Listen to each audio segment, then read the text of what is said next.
NEET paper leak को लेकर शुरू हुआ विवाद अभी थमा भी नहीं था कि अब राजस्थान से भी परीक्षा में धांधली का मामला सामने आया है।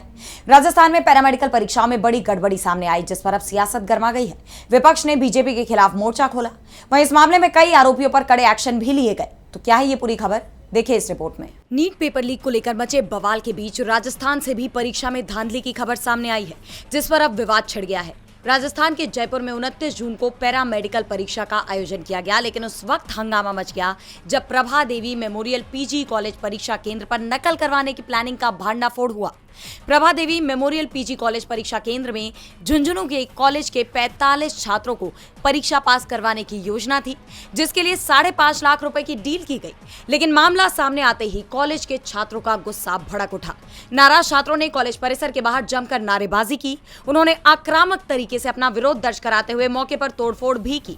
आक्रोशित छात्रों ने कुर्सियां फेंक दी और परीक्षा को तुरंत रद्द करने की मांग पर अड़ गए। इसकी सूचना मिलते ही पुलिस भी सक्रिय हो गई।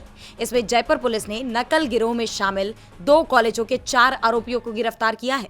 इनमें कॉलेज के संचालक, एचओडी और लेक्चरर शामिल है।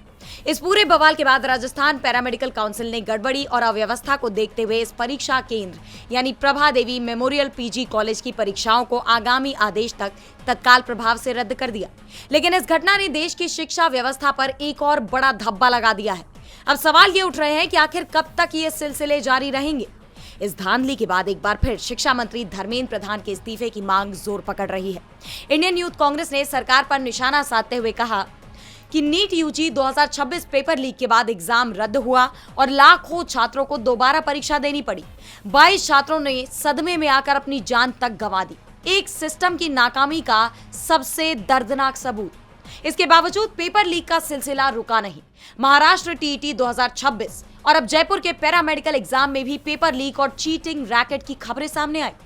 भाजपा राज में युवाओं के भविष्य का ये कैसा सौदा, जहां मेहनत छात्रों की और मुनाफा माफियाओं का हो। ये सिलसिला आखिर थमता क्यों नहीं? जवाब साफ है, भाजपा सरकार की नीयत में खोट है और पेपर लीक माफियाओं को इस व्यवस्था का संरक्षण हासिल है। धर्मेंद्र प्रधान जी, अब बेशर्मी छोड़िए, इस्तीफा दीजिए। इस घटना ने बीजेपी सरकारों की मुश्किलें और बढ़ा दी है, खासतौर पर शिक्षा मंत्री की। अब देखना यह होगा कि यह नया विवाद आखिर कहां जाकर थमता है। डीबी लाइव की रिपोर्ट।